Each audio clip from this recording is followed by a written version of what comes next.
Hey y'all, Casey here, joined again by my lovely boyfriend Brandon Graham, and we're here to talk about some of the comics we've been reading. Isn't that right? Hello, Casey Jones. Hello, Brandon Graham.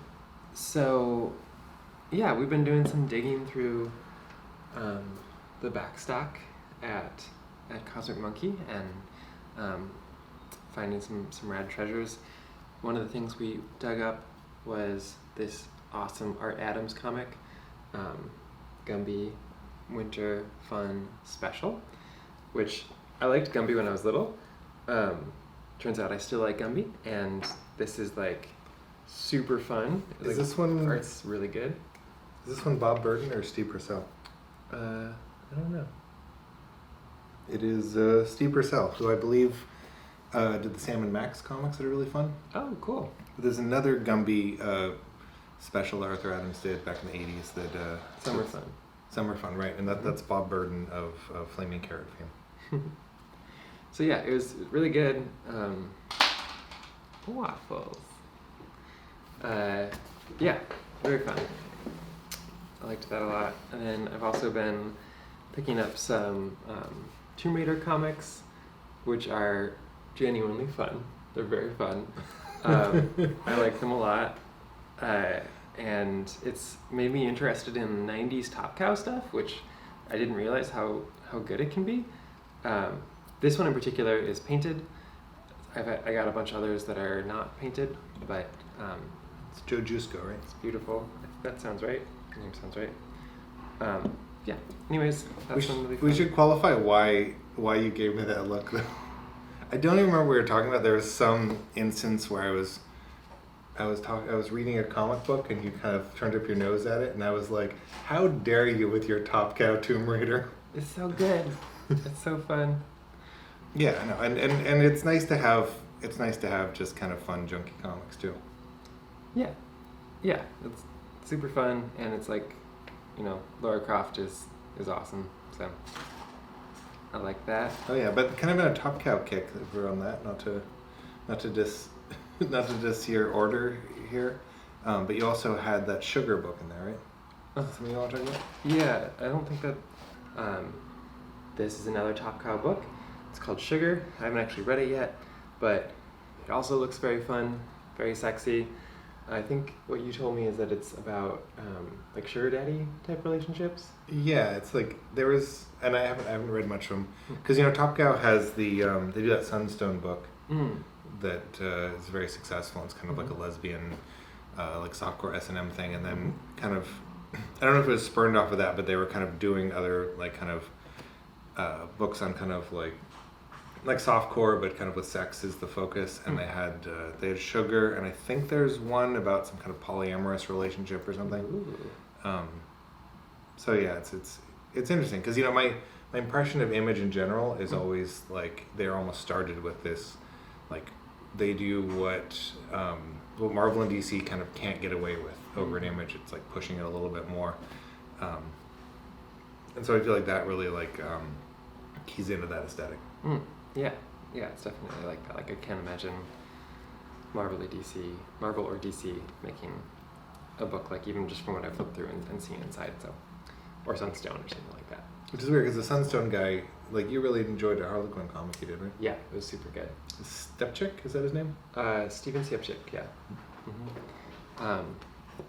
And I liked his stuff a lot there. I think and that comes like close-ish, like his work with DC to like this kind of stuff, but I don't think it's quite the same. But anyways, I do like his stuff. And then another thing that we've been enjoying are these Allegiance comics. We've gotten a whole bunch of them. We've got more somewhere else, but just wanted to show them off. Yeah, we might have gotten most of the ones that they sell. I think so. I think there were like a couple that they were sold out or something like that, but we tried to get as many as we could, and they're super fun. I want to continue giving each of their comics a shot because they're... Oh yeah, we should qualify those are the only ones on our stack that we didn't get from, or a couple, but these ones you can't get at comic stores as far as where you have to go to Walmart, which is really fun because we kind of I don't know if did we talk about this in our Vegas video or not, but Oh yeah, I don't know. yeah, but it's like Allegiance Comics is like a publisher that started a deal with Walmart, and you pretty much have to go to Walmart, and I think it's generally not in the book section, the magazine section, but they have like their own shelves that are over by the video games, and like I like the idea of there being comics that like you have to go somewhere else, and they really feel like I'm sure the people that worked on these, I recognize some of the names as people that worked in mainstream comics and things, but they have their own aesthetic, and the thing that really stood out to me about their books is they're just generally have a feel of kind of mainstream monthly comics, but the quality is bumped up a little more. Totally, yeah. So they're very solid in a way that, like, if you get like an X-Men comic now, nothing against them, it's just these feel like they were given more time to make a really cool product. Yeah, they're really outstanding, honestly. Like the art, the writing, everything. Did you have a favorite of the ones we read? Red Rooster was my favorite, but honestly, they're all, like I said, they're all really good. Sure. And Red Rooster is almost like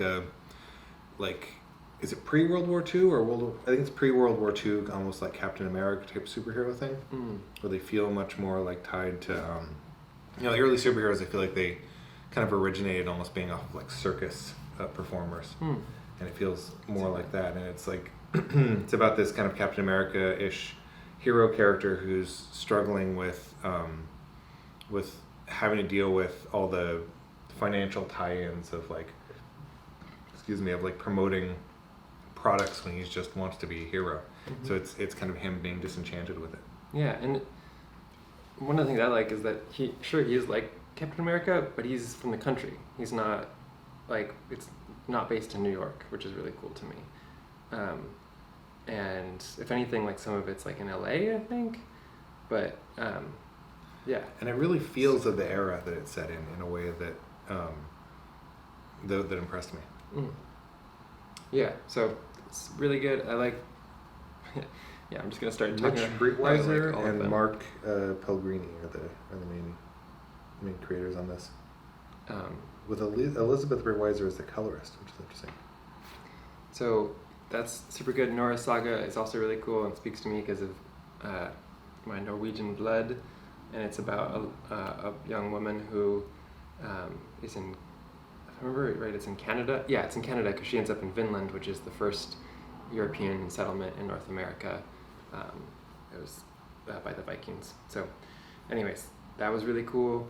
Right, and she kind of jumps back in time, but I think it's not just time travel. There's also like magic and things when she gets back there. Yeah, totally.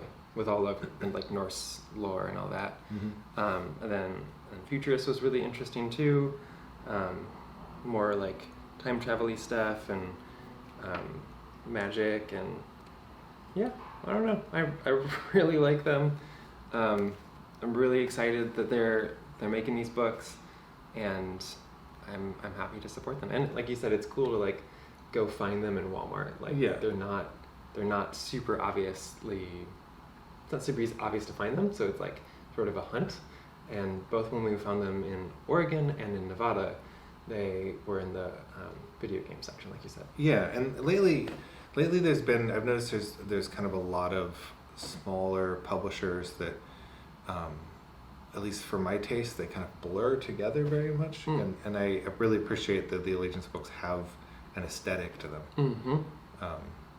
Because there's a ton of book publishers where I'm like, they feel like not Image. Yeah. But these guys are great. I've been talking about a bunch of books. Brandon, do you want to talk about some of yours? Sure. So I've started reading the Asterix the Gaul. I've started on my Instagram, just at Royal Brandon. I'm going through doing kind of Instagram stories of every page of it as I read through. Excuse me. And I've been like, I remember enjoying Asterix as a kid, but the level of how much fun they are and how much they like play with storytelling in them is really cool. There's a scene where a bunch of people are singing, and then someone yells like, "Stop the music!" and the music notes are illustrated falling to the ground. Oh yeah, you showed me that. And there's things where like a character gets hit and the panel is shaking. Yeah, it's really been fun, and there's so much stuff in there. It has this really impressive way. The translation is really impressive, just because it's originally in French, but the it's done in a way where you can totally a child could understand it well, but there's things where I have to look them up, and there'll be like all these historical references. There's a lot of like quotes they're like famous things that like Julius Caesar said, or they'll talk about Roman money and things like that, just in the way that they are. And so it's like, it's really impressive how they kind of navigate making readable work, but also not dumbing it down. Yeah, and just for context, it's about the Gauls and the Roman Empire. So it's like the original people in France, I think, defending their home against the Romans. Right, with a magic, they have a magic potion that gives them superpowers, and the main characters are Asterix and Obelix, and Asterix is like a little heroic guy, and Obelix is a big fat guy who delivers menhirs, which is a great joke in it, because it's just giant stones, and there's always talking about like, oh, people need more menhirs, and it's like, I think it's one of those historical things, I haven't looked too much into it, that nobody knows what they were for. So the idea of them being a delivery man because there's a big need for them. That's funny. And I learned out something really cool about their names is, an Asterix is like the little like star symbol, and it's not quite Obelix, but it's a slight variation of the word Obelix. Actually, when you have a second Asterix, it's kind of like a cross. An amendum to an Asterix is called an Obelix. So it's a very subtle pun that I really appreciated. Yeah. So yeah, it's like, it's like when I read through Tintin, they're just like, they're so concrete, solid, and like it's the kind of things that when I read them, I feel like it gives me new insight into sequential storytelling, and I feel like I get better in my options and how I make my own work just by kind of experiencing these great comics. And also I really like looking back at classic work and getting to look over someone's entire career. Is really an amazing thing that you can do. Yeah, that's cool. So yeah, you can check it out, his read through of Asterix on his Instagram, and it's complete with like sound effects and funny commentary and stuff. And lots of bad rap music. Yeah, lots of bad rap music. So anyways, check it out. And then I read recently this adaptation of Kurt Vonnegut's Slaughterhouse-Five, which was exceptional. I am trying to think of another adaptation that I've liked as much, and I can't think of anything. The art is beautiful. The writing is, obviously, it's based on Kurt Vonnegut, so the writing's really good. And yeah, I don't know, I flew right through it, and it's wonderful. And I actually missed it the first time around when it came out initially, and so shout out to Kevin at Cosmic Monkey, because he was like, this is amazing, you need to check it out next time it comes through, and I did, and I was not disappointed. So very cool. I guess I should say I like Kurt Vonnegut generally. I like his own work, and so this was an extra treat just to see his work in a medium that I particularly enjoy. Had you read Slaughterhouse-Five? I have not read Slaughterhouse-Five in the original. I would say probably like Cat's Cradle is my favorite of the books that I've read of his, in prose. But this made me want to read the original for sure. Nice. I just noticed this is adapted by Ryan North on the writing, and I think if I'm remembering the right person, he does those dinosaur comics. Oh, cool. Yeah. And Albert Montes is the art. It's really, really beautiful illustration. Yeah. So, anyways, that was cool. Before we go on though, because we were talking about adaptions, I pulled out this European Joseph Hadelman Forever War comic that was this is published by NBM. They actually published my adult work a decade ago, and I think it's ran in Dark Horse's Cheval Noir as well. Oh, cool. It's adapted by a guy named Marvano, and it's one of those things.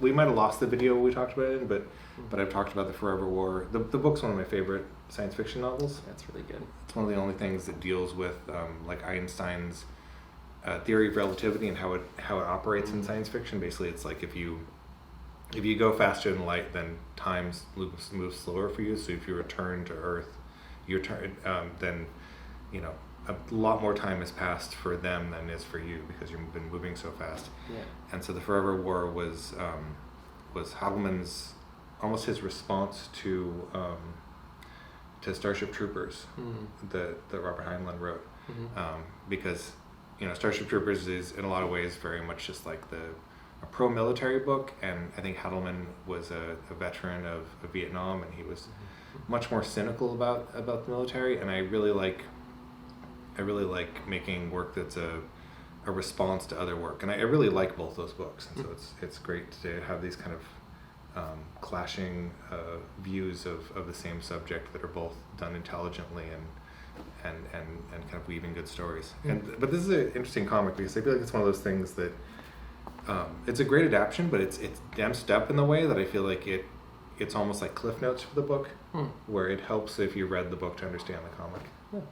And I think I've ever talked to you about Gunhead.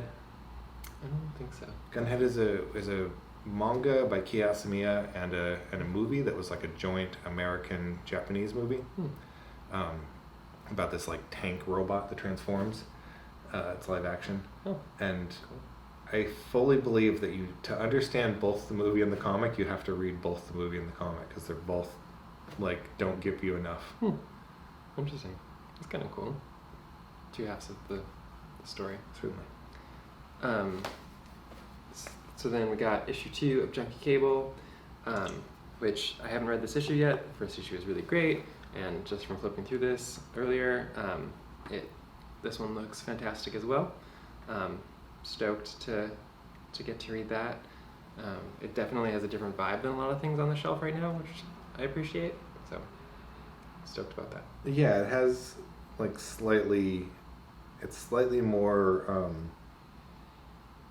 I don't know. I mean, because I've been reading Carmen too, and it almost has like a more. I don't know what to describe it. It just the ladies are sexier. Theme, yeah. That's a general through thread for a lot of the things that we are enjoying. I think more recently, / in general, is that there's a more adult theme. I can't remember if they actually have sex in the first book or not, in the first issue or not, but there's something like that. Like maybe one of the characters is like partially naked or something. I forget. Yeah, there's a lot of them hanging out in their underwear, and it's weird because I know there's tons of comics, and we do Minara stuff constantly and everything, but yeah, sometimes it's, and I think we talked about this before. It's just like a lot of modern comics feel very timid about anything sexual, and it gets kind of boring, honestly. It's just draw some people hanging out with their pants off and be adults. And it's also strange too because I felt like comics were much more sexual generally when I was a kid, and kids actually were in comic stores, and now that you don't see anyone but 30-year-olds in comic stores, it's like much more reserved. Although it's interesting in the Allegiance comics because those ones were probably actually made for kids. But it doesn't feel like a loss. I don't feel like there's anything missing from them. No. Yeah. But yeah, I think we've talked about this before, but Gilliam March's Carmen has been exceptional. It's very beautifully drawn and very slow in a way that you often don't see in mainstreamish comics. And it's such a contrast to his DC work. Yeah, I didn't even really recognize the DC stuff, but this is good. It's nice. Yeah, and it's basically about a woman kind of processing her death, and the kind of a guide who's in this kind of skeleton suit, kind of helping her pass into the afterlife. Yeah. And it's almost wrapped up. So this is issue 4 of 5. So there's one more to come. But it's been cool. I picked up Punchline, which might be a one-shot because I haven't seen another issue since. I think I should say, Punchline is a newish character who is like sort of replacing Harley Quinn as Joker's girlfriend.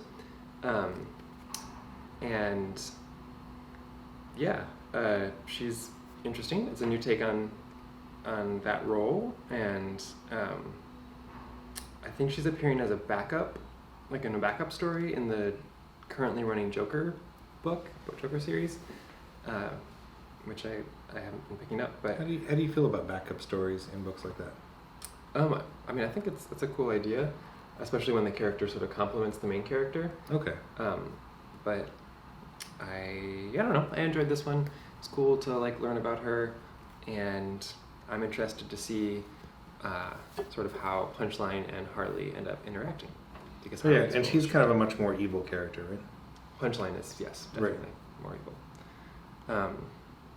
Before we move on, I had this big question I was very concerned with recently, where I was like, we were watching a lot of the Harlequin cartoon, which has been really fun, and I keep wondering if the Insane Clown Posse exists in the Harlequin universe, in the DC universe. And there's a great scene in one of the episodes where they're attacking Mr. Freeze, and he's like, "You and your insane clown group," and it just makes so. I'm wondering if Sugar Slam, which, as everybody knows, is I think one of the Insane Clown Posse guys, like girlfriends in the past or something. But my theory was that post Batman the Animated Series, Bruce Timm, Paul Dini, Harlequin, that when it went over to DC. When they kind of updated it, I think that Jimmy Palmiotti and Amanda Conner must have based their version of Harlequin off of Sugar Slam. And I like the idea of this kind of cultural phenomenon and kind of the best new DC character being a juggalette. Because it's uncool. Yeah, it was cool to like get that recognition in the show, in the Harlequin show, which, like you said, it's been super fun. And speaking of Harley, I haven't actually read through this yet, but I'm certain I've read a number of the issues collected in this book. It's just Harley Quinn's greatest hits, and it's a bunch of, just over time, the different stories that she's appeared in. Like, maybe Mad Love is in here, I'm not sure. But it looks like Bruce Timm stuff. Is there like her with a baseball bat or something on the cover? Because like greatest hits. Oh, I mean, she has her hammer, yeah. But so it includes artists Paul Dini, Bruce Timm, Jim Lee, Jeff Loeb, Amanda Conner, Jimmy Palmiotti, Scott Snyder, and more. Oh, this is writers and artists, sorry. But yeah, so it's like different eras of Harley Quinn. DC's got a whole bunch more Harley Quinn stuff and Harley Quinn adjacent stuff coming out as we're approaching Suicide Squad 2, which comes out in early August. As we're approaching the Harley Apocalypse. That wouldn't be so bad. We'll die. So yeah, I'm excited to read through that and just like Harley stuff generally. There's a different version of here than I'm used to. There's one with like bright blue, like half blue, half red hair. Yeah, that was the New 52 version. That was pre. Wait, was it? I don't remember if it was totally pre Amanda Conner, Jimmy Palmiotti, or if it was sort of at the same time. You sound excited about that version. I didn't love the New 52 Suicide Squad Harley very much. Fortunately, they've sort of reset her again in the DC Rebirth or whatever, to a version that I personally enjoy a lot more. So, anyways, that's Harley. I can talk forever about her. So I got to read this already, which was great. It's a European book from Magnetic Publishing, which I don't think we get a ton of stuff from. I frankly don't know too much of what they do. It might just be like licensed European stuff. Yeah, I think that's mostly what I've seen. Maybe that's entirely what I've seen them do. But so this was called Brindle, and it's written by Frederick Brimmel and illustrations by Federico Bertolucci. Yeah, it's just totally beautiful. It's almost like, I guess I would describe it as like Alice in Wonderland meets Fern Gully or something like that. What's the story about? It's this little blonde girl that you see on the cover. She tumbles through a hole in the ground, so basically like a rabbit hole, and ends up with all these little magical creatures, and doesn't know why she's there, who she is, all this, and she is being hunted by these things called the Shadow Hunters. and she has to overcome her fears and all this, and there's a reveal at the end that I won't spoil, but it's super interesting and beautiful, and I definitely will read it many times. It made my heart happy, and so Brindle is great. The art is very sort of Disney because the artist went to the Disney School of Art in Italy, so it definitely has that feel. If you're like me and you're a fan of that, then you'll certainly like this. And yeah, it's just really beautiful, and a good read for, I think, everybody. So highly recommend Brindle. And then, speaking of big old cool books, you got an amazing one. What? Yeah, so I've been this is Mail Call by Milton Caniff, and I've been looking for this for a while. Actually, when we were in Vegas, we went to like a sex museum that had this as part of their display, and I was trying to figure out if they had copies for sale, and they did not. And then we came back to Portland, and Cosmic Monkey just had it on the shelf there. But Caniff is someone who I came to kind of later.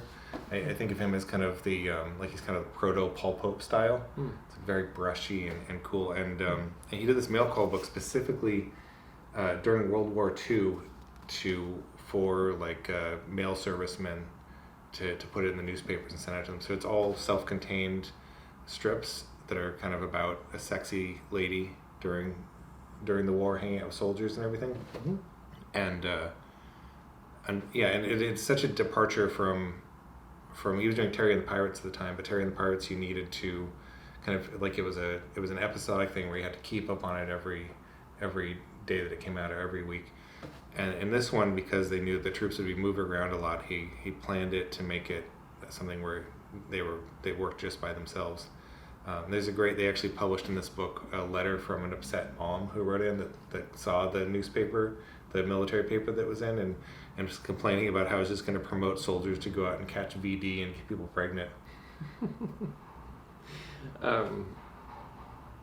But yeah, I think it's such a cool piece of like Americana that, I mean, it was for the troops in World War II. Like, that's so cool, and it's a shame that it's so hard to find. But because I looked into getting it for you at one point, and the copies online were so much money. Like, it was not inexpensive.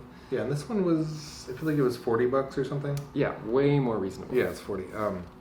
Yeah, it was really good, and it's rare. Like, there's a thing that often happens with comics, and especially like newspaper comics, where they're kind of making them for everyone generally, and it's really cool to be like, this is for the kind of men that were in the military at the time, so it's much more boiled down. Yeah, it's really cool to see. Yeah, so that's been cool. Another rad piece this one's from NBM, the publisher that you mentioned earlier that did your work, and it's called Rohan at the Louvre, but it's created by the guy who makes JoJo's Bizarre Adventure. Thank you. And again, shout out to Cabinet Cosmic Monkey. He put this in my hands, and I was like, oh wow, this is awesome. And indeed it was. It's full color manga, which is rare, and it was made it was commissioned by the Louvre, right? Yeah, the Louvre had a period where they were commissioning a bunch of Japanese and European artists to varying degrees of success. Actually, Taya Matsumoto did one of Tech on Concrete is one of his big books. He did a ping pong manga. When I was doing Island Anthology, I was actually talking to his editor about putting a book he was working in the book I was doing at Image, but he got commissioned by the Louvre in the middle of it, and I lost out working with him publishing him because the Louvre snatched him up. But yeah, it's such a cool thing to recognize like international comic books from a big art museum. And I read another one by Nicholas de Cressy, I think, and it was about a group of explorers in the far future going to like an Arctic, middle of nowhere, it looks like, and then they dig into the ground and they find the Louvre, and they're like trying to figure out why it's there and what it is. And so far in the future that dogs have evolved, or they've genetically engineered dogs, where there's just a talking dog among them. Cool. And there's also Inky Bilal, who's one of my favorite guys, did something for the Louvre, which was kind of one of the lesser books, I thought, because it was just a bunch of photos of pieces in the Louvre that he'd kind of drawn over, so it was less of a narrative. Well, this is almost like a Junji Ito style, like horror, but with also like other notes. I don't know, really, really good. I hadn't read JoJo's before, and this makes me want to read JoJo's. So I've only read 1980s JoJo, so I'd be interested in. He's an interesting guy in just that he's so his stuff's so much more fashionable than most boys manga. Very fashionable. Basically, everybody in this book is really hot. So, that's what the Louvre requested. Yeah, I'm sure. So yeah, that was cool. I read this book, just called In by Will McPhail, and it was such a roller coaster of emotions, not really in the traditional way that I think that phrase gets used. I feel a little bit bad about saying this, but at the first half, I was like almost angry at the book. I was like annoyed at its like sort of pretentiousness. Like the main character is an artist, and he like spends his time going around to coffee shops and whatever. Like he has a very sort of idealistic life in a lot of ways, and the coffee shops have like some really ridiculous. Okay, yep, here's a good one.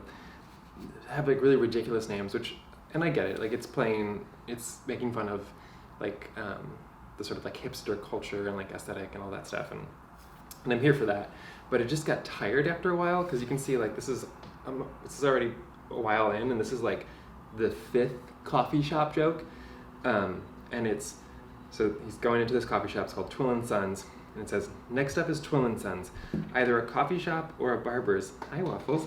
But it could also be the movie Dunkirk. Who is Twill? Je ne sais pas. Who are the Sons? Perhaps they are the translucent stable boys behind the counter who leak cold brew from crystal tanks. Their hair is wet and like newborn fish. Their twitching organs are clearly visible through their paper skin. The house blend is aged in the cavities of reclaimed string instruments, and their croissants ask not what they can do for you, but what you can do for them. No Wi-Fi, which is fine. And then he has a little dialogue back and forth between the person behind the counter, where the person behind the counter is like, it's a barter exchange system, and then they go back and forth, and he's like, well, we also take Apple Pay. And so it's just like, it's that totally like eye-rolly stuff, but it's done so much that it was like, wait, does this person actually like enjoy these things? So yeah, basically, I liked this book a lot, but at first I was really not liking it. By the end, it made me cry, and I had to like take a moment after it was all over. Actually, several moments, because it was so intense, and yeah, it's the art is striking, and well written. And sections that are in color too, which is cool. Yes, so yeah, the majority is in grayscale, and then when the main character sort of breaks through the social anxiety almost, or like, and he like has like actual connections with people, things turn to color, which is really beautiful. It's a cool idea. Yeah, so like here's an example. Like here's one page of black and white or grayscale, whatever, and then breaking through into color. And when they're in the color world, there's all this like sort of symbolism and all this stuff, and as they sort of break on through, the sign that it's about to happen, that they're about to break on through, is that the person they're talking to, the eyes are suddenly in color, whereas the rest of the drawing is still in grayscale. Huh? Yeah, it's very subtle. Yeah. So yeah, it's really good. Highly recommend. Just don't let the initial pretentiousness stop you, because it's really good. You liked Asterix Polyp, right? I did. Yeah, I did. It just reminds me of that, because it's a book that I think has a lot of quality in it, but its pretentiousness kind of got to me a bit too. Oh, interesting. I can see that. Yeah. I felt like Asterix Polyp had like more of, it was like an older school of pretentiousness. This is like a younger, hipster-ish, because in Asterix Polyp he's like an older professor, if I remember correctly, right? Yeah. Yeah, and this is like a young dude who's kind of a dick or whatever. But anyways, I liked that, and it was a nice surprise because I picked it up and gave it a shot. Nice. Speaking of other big books, but this one's actually not out yet, I think, right? Oh, It just came out. This one, what's the title of this? It is Marith Bacillus by Electric Pick, or I was always calling this Epic, but it's he signs this stuff EPHK. Mm-hmm. And I think initially this was a Kickstarter book that Image Comics is now publishing. Mm-hmm. And so it'll be out very soon, but it's really, really cool. He's an artist living in Germany who did this book entirely in made-up alien language. Mm-hmm. And it's about these two characters that are in the middle of a war that end up crashing on a planet and having to deal with each other in person and kind of discover all this weird stuff on the planet. Yeah. And it's just very unique. It's not like anything else. And it's an artist who I've been talking to a lot, so I'm very biased, but it's one of those, it's always a cool surprise when you're like, oh, this is a cool person whose illustrations I like, and then you read their writing, and that impresses you more. Like I would expect to like it, and I think it's much better than I expected. Yeah. You liked it, right? Oh yeah, definitely. It was really cool, and like you said, it's in an alien language, which I thought was rad. It made it kind of like a silent comic almost. Mm-hmm. And the art was amazing. But it works in an interesting way. Something I noticed about it is the dialogue becomes like necessary. Like like there's conversations you understand in it, but you don't need to know the words they're saying. It's just you see that they're communicating, and the pictures convey what they're communicating. And I thought that was really well done. And speaking of Kickstarter books, oh yeah, we also have Andy Bellinger's Mother Trucker. Yeah, which is another friend of mine. That's awesome. Yeah, this was very fun. So good. Yeah, and I feel like this this and James Herron's new book, Ultra Mega, exactly, feel like like almost a return to like they're very bombastic action comics. Like I've heard Andy describe this as Kaneko Man the Farting Wrestler for Americans. Sure. It's like a boys manga that the title kind of but it's just very like it's a singular book, I would say, and it's like totally, yeah. It's like it's funny. I don't like wrestling, but I love wrestling fans. So it's like wrestling culture, I feel like is really fun, and people that are in my life that like that, I always find to be really fun people. And this is like a fictional thing. It's really good. It's just lots of like, like the main character is like beating people up, and she's naked a lot, and it's just it feels like Andy's like seeing like what he can get away with, and realizing that since he's self-publishing this through his Lethal Comics imprint with some of his friends, is that he's he's just kind of able to do the kinds of stuff in a story that a publisher might not want. Yeah. That people, they'd be terrified of publishing, and it's great. And one of the things that I like about this book so much personally is that not only is she like the main character like sexy and everything, but she's also like super tough and capable, and like does not take any guff from anybody, and like that's just like, I think she's the coolest. And it actually made me want to look into some wrestling stuff, because like you're saying, like I've never really been into it as really at all, but wrestling fans are always like seem to be cool people, and I found a current wrestler who is kind of like Harley Quinn-ish, so I might go down that rabbit hole sometime soon. But yeah, Mother Trucker, it's awesome. Can people still get, I'm sure there's got to be some way that people can still get it. Oh yeah. Right? If you look up Mother Trucker online, I think that you'll be able to find it. Oh, and then actually, so one funny thing about this is you will not see Andy Bellinger's name anywhere on this because, well, technically, yes, he created this book. It's attributed to Animal Bob Anger. Oh, yes. Who is his Christian name. His Christian name. That's his wrestling persona, which is, he's pictured here in the back, which I think is just like so cool. And it's got like a bunch of pictures of him. It looks like, I mean, he does it. He does the thing. Yeah, you know? Andy actually wrestles. Yeah, which is super cool. Got a cool like costume and everything. So shout out to Animal Bob Anger. So then, like I mentioned earlier, been reading a bunch of Harley. I picked up some Terry Dodson Harley. That's been really great. But it's very different than the sort of current run. This is pre New 52 even. This is early 2000s. Oh yeah, it's back when she kind of has the the Bruce Timm like what would you costume. The jester costume more. Mm-hmm. And it's interesting too because I think when we were talking about this before, I was saying that like it's interesting that Terry Dodson is such a like I feel like he is less of kind of a like Bruce Timm is very graphic stuff. It's very kind of simplified down. And Dodson is, I feel like Dodson would be more suited to drawing Harlequin how she looks now That would be awesome that one. to see, yeah, for sure. And maybe he has. I think I've seen a couple like covers or pinups or something, but no, yeah, it would be really cool to get Terry Dodson to do interiors on a Harley ongoing again. Speaking of other ongoings, this is By the Horns, which has been really fun. It's this like ranger lady who has got a deer fox as a companion, which speaks to me, and is sort of just like this cool D&D world.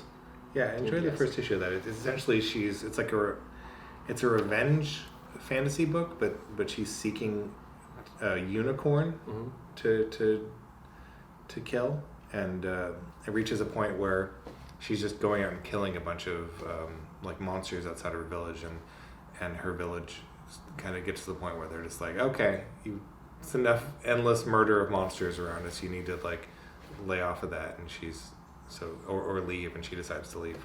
Yeah. I've only read the first issue, but I'm looking forward to read more. Yeah. And it's Scout that normally does just one issue in a trade, or at least that's what they used to do, right? They were doing that for a minute, which was, I thought, a really cool model. They are doing a bunch of ongoings now, which is rad. They did a prestige publication of murder hobos recently. That looked cool, and they're trying out new stuff, which is, I think, really, really neat and cool and exciting because they are a newer publisher. Do they do a lot of fantasy stuff? Because wasn't murder hobos like kind of that's like a D&D term, right? Yeah, and it is, again, like a very D&D setting. This one's more sort of like gritty and like sort of realistic, and Murder Hobos is sort of like more cartoony and very fun. So do they do a lot of fantasy? I don't know if it's just that that their fantasy stuff resonates with me more than the other stuff, but I mean, they at least do those two books. They do both fantasy for sure. But yeah, I think that's a fun one. Another fantasy book that they do that I like is White Ash and Glarian, whatever. So I guess I particularly like the fantasy books from Scout Comics. And maybe it's that thing we were talking about earlier, whereas I was talking about publishers kind of not having a thing that stands out. Maybe that's their aesthetic is doing fantasy books, because that's probably a pretty open. There aren't a lot of publishers doing it well. So I think there are a lot of publishers doing fantasy books, but not doing it well. Yeah, I can't think of many, which probably says something about my taste or something about the quality. So not really an ongoing, although this is volume 3. It's more of like a series of books, but I love it dearly. Heartstoppers. It's this lovely sort of YA, almost manga style. I mean, not in the art, but like in like layouts and stuff. The pacing? And the pacing, yeah. Really sweet. It's about the two main characters are this young gay boy, gay man, and this young bisexual man, and they are just figuring things out, trying to navigate their relationship together and what that means and everything, and it's just really nice. I think that the volume 3 is on his backpack. Mm-hmm. Yeah, it's nice. Who's the publisher of that one? Scholastics. Okay. Scholastic. Interesting. It's the graphics imprint. Graphix.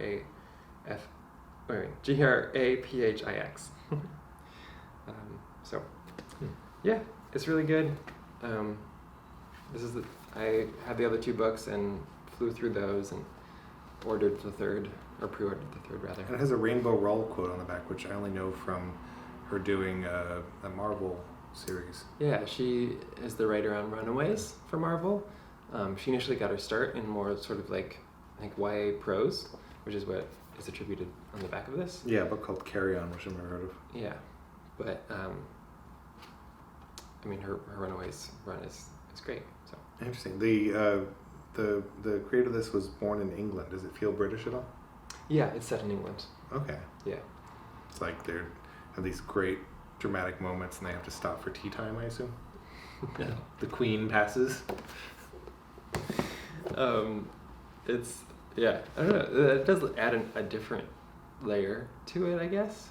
But wait, am I right about that? No, I am right about that, because part of the thing is that the bisexual boy is what they call a lad, and at first I just thought like lad means like that's a boy, whatever. Apparently, it's sort of equivalent to the word jock in England. Okay. So they sort of discussed that, and I figured it out from like context clues. Right, and they're figuring out what happens when they're done with school and they have to go off and become chimney sweeps and. So yeah, that's been good. Yet another Harley book is Harley. Is this a problem? Should we talk about this? I really connect with Harley, for good or ill. So I was stoked that this came out, and it's sort of along the same lines as Batman Black and White, where it's different creators telling short stories about Harley, and it's all done in a 3-color palette: black, white, red. And the have you read this one yet? Immensely. No, I've not read it yet, but I've flipped through it, and there's a lot of creators that I really like, so I'm really excited to read their stuff for. I think I just saw this woman who did, Marguerite Sauvage.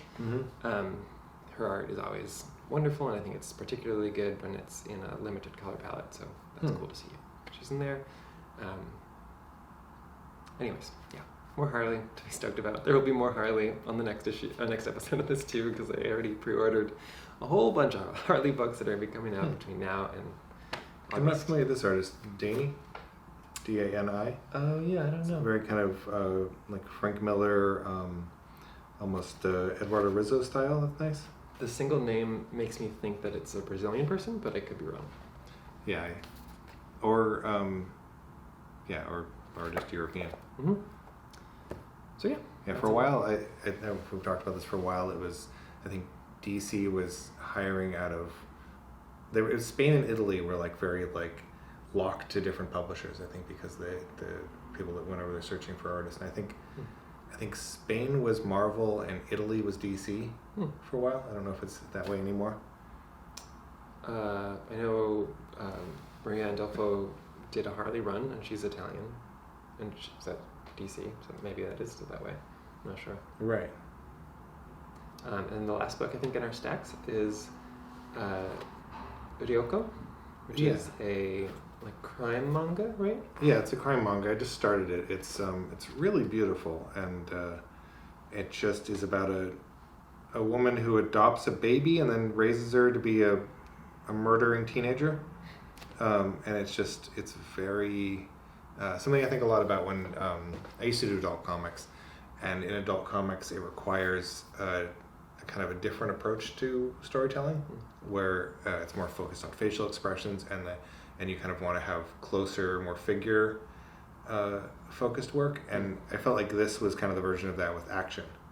Like it's kind of less concerned with the backgrounds and more about like the characters, and everything's kind of like right in their face. But it's really beautiful stuff. Cool. So yeah, I think that's a pretty solid sampling of what we've been reading recently. Obviously, there's more to talk about once we get through it. So yeah, I think that's it. Anything else you want to say, Brandon Graham? I don't know. I've been kind of going to the comic store every week. It's been such a nice kind of thing to look forward to, and it's been cool to. I feel like now has been a nice time for comics. Yeah, there's been a lot more good stuff coming out. It might be that we have a really good comic store we go to a lot, Cosmic Monkey, but it's also just a lot of the things coming out, and then something I've been talking about with friends is as hectic and politicized and frustrating as the world is right now, like having places you can go that don't play those games and are just trying to allow for you to have like a break and find exciting things that like get your mind working is really important. Yeah, you know, I totally agree. Could not agree more.